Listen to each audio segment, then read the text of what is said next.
Arcania, and pretty much it's the next game in the Gothic series. One of the things that we've worked on really hard is to make sure that if you're a Gothic fan, you're going to recognize the game because it is the next one in the series. But because Gothic hasn't been so popular in North America, we wanted to make sure that if you're not a fan or if you haven't played it before, it's fresh for you as well. So pretty much what we've done is we've got an action RPG here, lots and lots and lots of quests.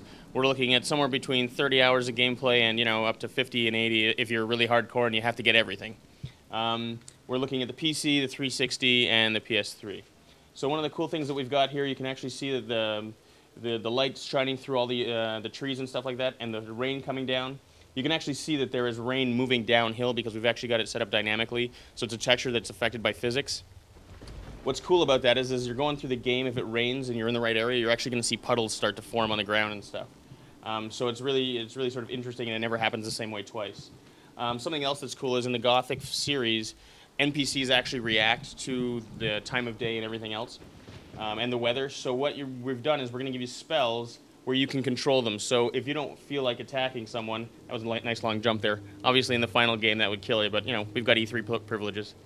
So the deal is that in the final game, let's say there's that guard there and he's standing out front of his post and you don't want to see him and you don't want to fight him, you can make it rain and he might go inside.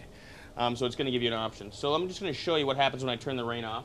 So I've turned it off, and you can actually see it drying up a little bit there. And these sort of like long streams of water are going to dry up on their own. Okay, cool. So let's actually see the world. So the world itself is comprised of 3 islands.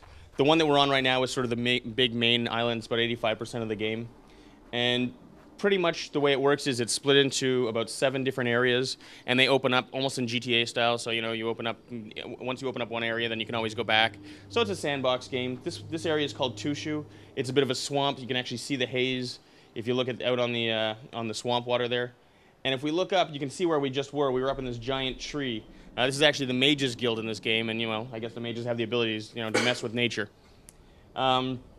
And the other kinds of places that you're going to see medieval castles, towns, cities, all that sort of stuff. The developer's actually German, and one of the advantages they have is they actually know what medieval castles look like because they're there. And as a result, you can see everything.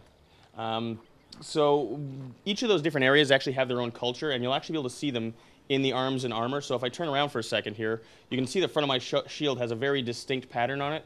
Every area you go to is going to have very distinct patterns and things like that.